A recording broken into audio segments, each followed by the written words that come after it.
Première découverte, le contrat de travail. Il est de 15 heures par semaine, c'est carrément illégal.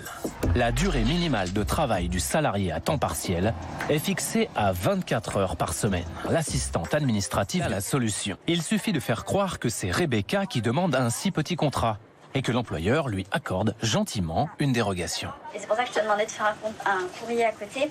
L'idée, c'est pas de mentir, c'est juste de justifier qu'on n'ait pas fait un plus gros contrat. Même si Rebecca s'apprête à ne travailler que 15 heures par semaine, elle doit être à la disposition du franchisé McDo 60 heures par semaine pour 500 € par mois. Alors, Florian Sinicki, qu'on aime beaucoup, vous le savez, fondateur de l'agence La French Com, spécialiste en communication de crise, nous a rejoint. Merci Flo d'être avec là. Merci à vous. Avec nous, je l'aime. Florian, vous le savez, c'est mon petit préféré. Voilà, voilà. Et Flo, hier, qu'est-ce que tu as pensé du truc sur McDo, toi? Donc c'était, Plusieurs choses m'ont gêné. D'abord, c'est un documentaire qui est anglais sur McDo. C'est dommage parce qu'on s'en prend à une seule marque. On aurait pu étudier un secteur. On aurait pu regarder aussi ce qui se passe chez les concurrents de McDo. Moi, j'aime pas l'idée de stigmatiser un acteur et pas un secteur, même s'il y a évidemment des choses à dire sur ce secteur. Par ailleurs, je n'aime pas non plus l'idée que des fausses informations aient été diffusées. Par ailleurs, on prétendait hier expliquer aux parents qu'il y avait des recommandations de l'Agence nationale de sécurité alimentaire sur le taux de fer, par exemple, de ce que l'on donne à consommer aux enfants. Eh bien, le taux qui a été donné hier n'est pas celui de l'ANSES, c'est un taux erroné. Et ça, je trouve que c'est l'illustration du business des documentaires low cost d'Élise Lucet et de la société Première Ligne, qui ne cherchent plus à faire de l'information et qui, du coup, enchaînent les poncifs. Le soda, c'est trop sucré, le fromage sur le steak, c'est trop gras, ou la restauration, c'est trop dur. On ne découvre rien avec ce reportage et c'est d'autant plus gênant que Élise Lucet avait personnellement incarné un plan média à la veille de ce reportage et elle s'était comportée d'abord non pas comme une journaliste mais comme une donneuse de leçons en expliquant qu'être une bonne mère c'était ne pas amener ses enfants à Disneyland et pas chez McDo. Eh bien moi je trouve qu'elle va trop loin et qu'elle dépasse au fond le rôle qui est le sien, à savoir faire partager aux Français une information moi, je vais vous dire la vérité, ce qui me dérange à chaque fois sur ça. Moi je trouve que c'est très bien ce qu'elle fait. Non, c'est pas très bien. Voilà. Non, mais c'est-à-dire qu'elle fait son travail, elle a trouvé un créneau. Ouais. Mais derrière, elle met des milliers et des milliers d'emplois en danger. 75 000 à chaque fois, elle s'attaque à des sociétés pour dénoncer des choses, mais il y a plein de gens qui travaillent dans ces sociétés. Et au bout du bout, je vous le dis, ceux qui vont être les plus touchés quand l'entreprise va se fermer, ce sont les employés qui travaillent là-bas depuis des années et des années, qui comptent sur ça pour faire vivre leur famille. Et moi, j'ai toujours un petit problème avec les gens qui peuvent mettre énormément de gens au chômage et qui s'attaquent qui sous prétexte de s'attaquer aux puissants. On sait que ce ne sont pas les puissants qui vont se faire, qui vont être les plus touchés, mais mine de rien, les plus démunis et ceux qui ont besoin de ce travail pour pouvoir faire vivre leur famille. Et ça, c'est un petit problème qui me dérange, oui. Alors, je ne suis pas d'accord avec vous, mais avec Florian, parce que vous dites ça embauche plein de gens, notamment des jeunes. Mais dans quelles conditions, Cyril? Des faux contrats de travail qui sont parfaitement dénoncés en caméra cachée. C'est-à-dire qu'on leur fait signer des contrats de 15 heures, on n'a pas le droit. Et on leur fait mentir par courrier. Donc, il y a un gros turnover parce que les gens ne restent pas, Cyril. Donc, vous dites ça crée des emplois, mais ça crée des emplois précaires. Écoutez, quand j'étais plus jeune, je disais toujours, je vais aller bosser au McDo. Tout le monde a envie d'aller bosser au McDo. C'est 40% d'étudiants. Exactement. Voilà, mais vous, Gilles Verdez, en fait, je vous le dis, vous êtes encore dans votre rôle de censeur et vous ne vous rendez pas compte de ce que ça va engendrer derrière. Vous vous rendez compte si demain, là, McDo et tous les McDo ferment en France, est-ce que vous vous rendez compte du nombre de gens qui vont être au chômage et du nombre de gens qui vont galérer derrière? Il y a 1700 McDo. Non, mais vous vous rendez compte un peu? En fait, vous pensez qu'à vous? En fait. Non, si, pensez qu'à vous. Ils fermeront pas, ils feront peut-être moins de bénéfices en faisant signer des contrats de travail légaux, Cyril. On espère ça. Moi aussi je l'espère. Les étudiants eux-mêmes, certes c'est illégal, les contrats sont illégaux, mais les étudiants eux-mêmes, ils ont des heures d'études colossales, ils ne peuvent pas travailler plus de 15 heures par semaine dans le McDo, donc ça les arrange eux aussi d'avoir des contrats de 15 heures par semaine. Alors certes c'est illégal, mais oui, je suis d'accord, c'est illégal, mais ça leur Mais les étudiants, ça les arrange. Ça les arrange à eux aussi. C'est qu'on voit que vous n'avez jamais travaillé dans des McDo. Vous avez fait quoi comme travail, vous? Moi, j'ai fait beaucoup de... Je me suis occupé des enfants, de centres de loisirs. Non, mais en vrai. En vrai, pas du travail mytho. Qu'est-ce que vous avez fait? Non, j'ai fait des années de centres de loisirs. Vous avez fait quoi? Rigolez. J'ai fait des centres de loisirs à Villiers-sur-Orge pendant des années. Vous avez fait quoi? Après Après, j'étais journaliste. Mais j'ai fait des centres de loisirs, j'ai ramassé des pommes de terre, j'ai fait des moissons. On va aller retourner ramasser des pommes de terre. Il y a plein de petits boulots. Merci Vico. Allez, oui. Alors franchement, hier, c'était je crois le plus mauvais numéro. Le plus mauvais numéro de Cash Investigation, c'est qu'effectivement, ils ont enfoncé des portes ouvertes toute l'émission. Ça commence par, ils font de la pub pour les enfants. Ça fait juste 40 ans qu'ils ont un clown en emblème. Le hamburger, c'est pas bon pour la santé, sans blague. Il n'y a pas 22 pour le savoir. Non, mais j'ai jamais vu un truc aussi mauvais qu'hier. Et en plus, il m'a choqué, ils ont fait une séquence sur une prise de sang qu'ils ont fait une employée. Alors là, ils ont pompé carrément. Ils ont pompé un film qui s'appelle Super Size Me, qui a été diffusé sur Netflix, qui est un vrai chef-d'œuvre. Honnêtement, hier, c'était mais alors épouvantable. Et quant au contrat, Gilles, je suis désolé, sauf que moi j'ai bossé quand j'étais à Tolbiac au McDo de la Porte d'Italie. Alors pas très longtemps, c'est vrai que c'est très dur, mais du coup j'étais bien content de gagner le peu d'oseille que j'ai gagné chez McDo. Donc, non mais il y a deux choses.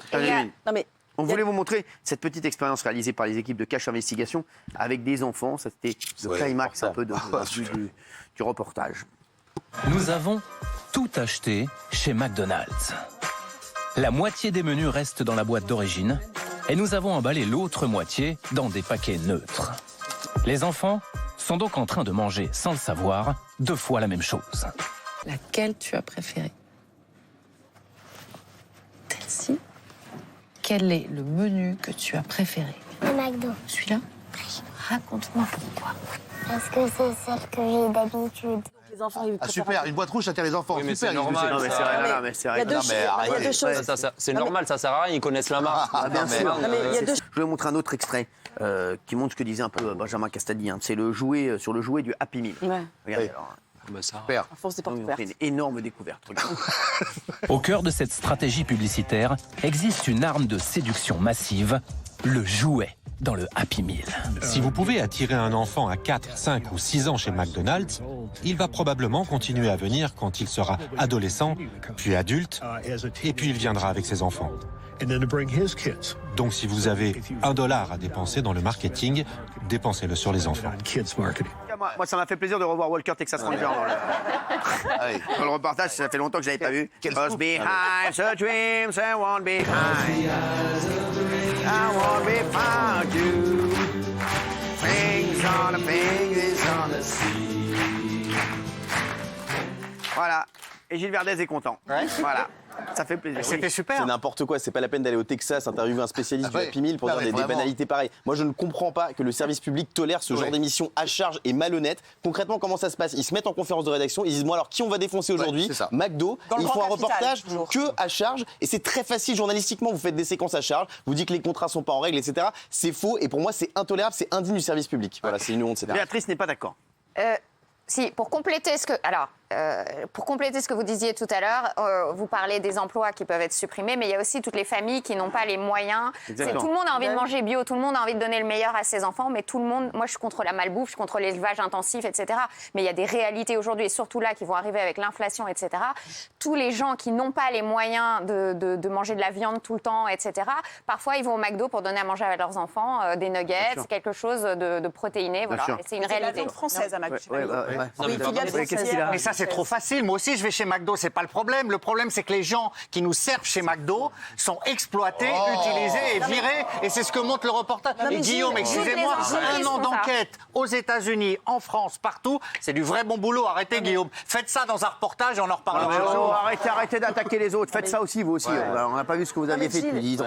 On va voir, tiens, parce que c'est de ça qui parle, on va voir la compile des témoignages des conditions de travail. Voilà. Vous allez voir. Mais moi, je vais vous dire un truc. Demain, ils viennent faire un reportage ici, ils viennent interroger des gens, et ils viennent interroger des chroniqueurs, ils ont parti, vous allez voir, ils vont toujours trouver un truc. Hein.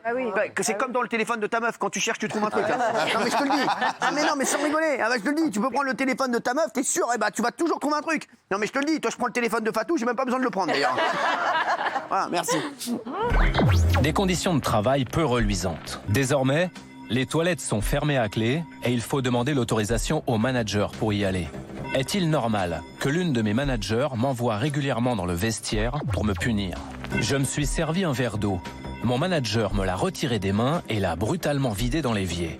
Nous n'avons pas le droit de boire sans son autorisation. Nous n'avons pas de prime, pas de 13e mois, pas de CE, pas droit à la parole, pas de syndicat. Ces témoignages viennent de restaurants différents.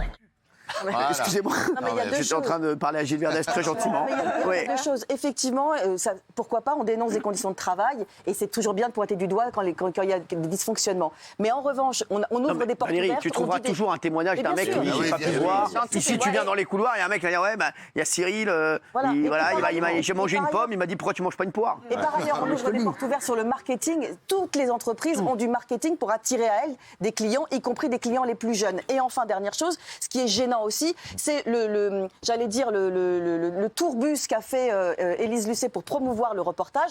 Et là, elle donne son opinion.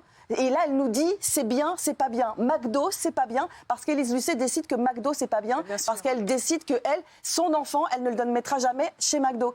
Et là, en revanche, c'est là que le bas blesse parce qu'elle n'a pas à nous dire si nous, ce qu'on fait, c'est pas bien. Et elle a les moyens. Et le bas blesse. Tu comprends ça, le bas. Le bas blesse. T'es souvent en bas, toi. Il blesse. Oui, mais surtout, Gilles, pardon, mais ça montre quoi? Ça dénonce quoi? Ça prouve quoi? C'est un pétard mouillé, en fait. Ça sert à rien. Toi qui es le prix Nobel de l'économie, comment veux-tu qu'il fasse concrètement? C'est 75 000 emplois, c'est 40% de jeunes, d'étudiants qui sont contents de pouvoir bosser parce que ça paye les études, ça paye une partie du logement. Quand il y a la crise sanitaire, ils étaient bien dans la galère justement à cause de ça. Donc qu'est-ce que tu proposes concrètement? Alors on triple les salaires comme ça parce que Gilles Verdez il dit non, il faut tripler comme ça ils auront plus mal au dos. Qu'est-ce que tu proposes? La légalité des contrats de travail. Moi je vais vous dire la vérité. Vous savez quoi? Ils ont voulu faire mal à McDo. Il n'y a pas une personne qui va dire je ne vais pas les manger. J'ai vu leur reportage. Au contraire même. C'est tellement un charme. Par le grand capital. Je vous le dis. En fait, vous êtes toujours à côté de la plaque.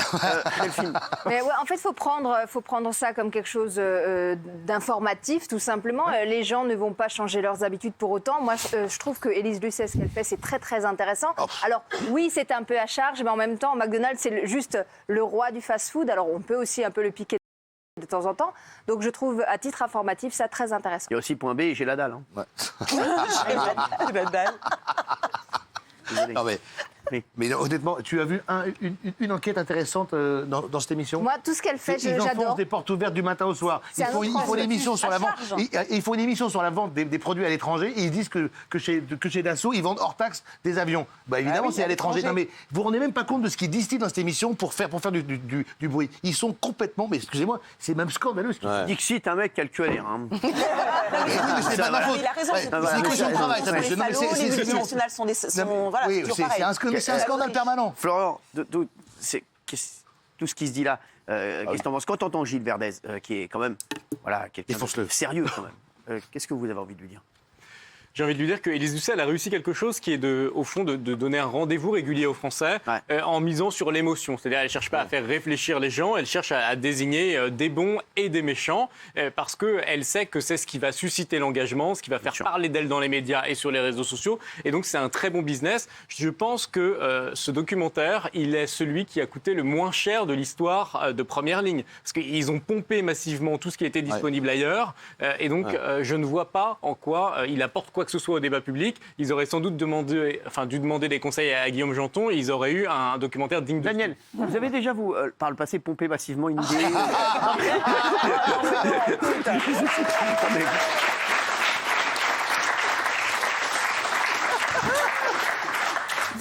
Vous, qu'est-ce que vous en avez pensé? Alors moi, je suis plutôt d'accord avec Gilles, c'est rare, mais je suis désolée, quand je vous entends, j'ai l'impression qu'en fait, parce que c'est McDonald's, on ne peut pas dénoncer l'illégalité. Je suis désolée, un petit entrepreneur qui fait une faute, on le dénonce, oui, c'est peut-être, j'en sais rien. Le problème, c'est qu'il y a eu beaucoup de changements. Mais Daniel, ce reportage, il aurait pu être fait il y a 15 ans ou 20 ans. D'abord, c'est pas un reportage parce que c'est une fausse investigation. D'abord, on doit avoir les deux côtés. On doit avoir les deux côtés. Il faut savoir qu'il y a des gens qui sont très heureux de travailler chez McDonald's aussi. J'ai eu Ronald encore. La preuve, il y a toujours autant d'étudiants. Il y a toujours autant d'étudiants qui ont envie de travailler chez McDonald's. Après, le problème, c'est l'angle. C'est-à-dire que si tu montres des portes de chiottes fermées en disant que le personnel ne peut pas y aller, ça dépend de quel angle on met. C'est-à-dire que ce qu'ils veulent pas, c'est que les gens passent et repassent quand les gens sont en train de manger pour des questions d'hygiène. Mais à un moment donné, c'est une attaque gratuite. Je veux dire, elle démarre le reportage en disant qu'elle-même n'aime pas McDonald's. Donc si tu veux demander, c'est pas crédible de parler de McDonald's ou de dénoncer McDonald's. Et est-ce que vous pensez franchement que ça va toucher McDonald's? Non, jamais de la vie. Mais en tout cas, et c'est là où j'en veux au service public. J'ai eu Ronny au téléphone hier. J'ai eu Ronald. Il est en soirée, il va appeler. Non, mais il était avec les frites végétalines en soirée. Et Fritel et Chiptel, les jumelles de l'apéritif, il m'a dit franchement, je m'en carre le cul. Cyril, non mais quand même, il faut quand même... Non mais c'est le service public. Non mais c'est le service public, c'est leur travail. C'est une émission de service public. Ils le font mal. Mais il faut un peu d'honnêteté intellectuelle. Après, de l'autre côté, Élise Lucet a quand même dénoncé en 2017 la pédophilie dans les églises. Bien sûr, les EHPAD. Elle dénonce plein de choses, donc c'est pas une émission inutile. Par contre, le reportage d'hier était totalement inutile. Non mais ils font du bon boulot. Et méchant. Oui, mais hier non, parce que vous ne pouvez pas démarrer l'émission en disant moi je n'aime pas McDonald's, jamais mes enfants iront. J'ai empêché mes enfants d'aller chez McDonald's. Je veux dire, Élise Lucet est quand même une excellente journaliste. Là, en l'occurrence, elle s'est mis les pieds dans le tapis dès le démarrage, quand même. Mais je suis désolée, quand vous dites enfoncer des portes ouvertes, on est surinformé, on est beaucoup plus informé que la moyenne. Ça fait plus de 2 millions de personnes. Vous trouverez toujours des employés, Daniel, qui diront qu'ils sont exploités par une entreprise. Franchement, Daniel, tu dis n'importe quoi. Les gens, ils ne savent pas que c'est la voix de la sagesse, ma chérie. Mais pas la sagesse, la dent. Merci. Ça, c'est intéressant, par contre, la voix du petit peuple. Quand on gagne plusieurs dizaines de milliers d'euros par mois, comme Élise Lucet, on n'a pas les mêmes préoccupations que ceux qui vous regardent. C'est-à-dire qu'on peut partir en vacances avec ses enfants quand la majorité des gens ne peuvent pas partir en vacances. Et donc aller chez Disneyland, qu'elle critique, ça par exemple, c'est utile pour ses familles. Et quand on fait plaisir à ses gamins, malheureusement, comme on n'a pas les moyens, on les amène au McDo. Je suis pas d'accord. Et je pense que ça, elle n'arrive pas véritablement, Élise Lucet, à comprendre qu'elle n'est pas dans son rôle de l'information, mais elle prend un parti qui n'a pas lieu d'être. Je vous demande juste une chose. Si vous n'êtes pas d'accord avec Florian, faites comme si vous étiez d'accord, c'est un très bon ami. Bravo Florian, bravo. Qu'est-ce que vous vouliez dire, Gilles? Moi, je trouve que Florian, il prend l'honnêteté d'Élise Lucet pour une tare. C'est très honnête de sa part de dire « je n'aime pas McDonald's, je n'emmène pas mes enfants chez McDonald's, mais voilà un reportage sur McDonald's ». Parce que Florian, c'est formidable ce que vous dites. Élise Lucet, ça fait des années qu'elle truque ses reportages. Voilà. Et enfin, Nico, bravo, une bonne intervention. Bravo. Bravo Florian, bravo. Clément Garin, vous n'êtes pas d'accord avec Florian? Non, alors il n'est pas d'accord avec Florian. Daniel, tais-toi, c'est insupportable. Bon, alors, allez-y, Florian, Clément qui n'est pas d'accord avec Florian. Je voudrais rebondir sur ce que ça a dit Béatrice et du coup Florian, à savoir que McDonald's est utile aux familles modestes. Mais c'est faux. Non, j'ai pas dit que c'est utile. Non, mais que seules les familles modestes vont à McDo parce que c'est pas cher. Non, mais vous avez dit que c'était pas cher. Oui. C'est cher. Mais on est d'accord, c'est hyper cher. J'y vais des fois en famille à 3, on paye 60 € à 3. Excusez-moi, c'est de la malbouffe pour 60 €. Oui, non, mais par rapport à un restaurant... Non, mais tu te démontres, frère. Vous me voyez prendre 3 Big Mac. Ouais, mais c'est les mecs les plus minces qui mangent le plus, je connais. Non, pas du tout. Non, mais Clément, par rapport à un restaurant ou par rapport à des vacances qui ne peuvent pas être prises et que tu veux faire plaisir à tes enfants et tu n'as pas les moyens... Non, mais il est génial, parfait. Exceptionnel. Merci, c'est important. Non, mais la malbouffe à 60 €, autant aller chez un restaurant. Dans un restaurant. Chez un restaurant, on va chez le coiffeur, mais on va dans un restaurant. Et on ne va pas dans un coiffeur, à moins que vous soyez très amoureuse. Voilà, merci.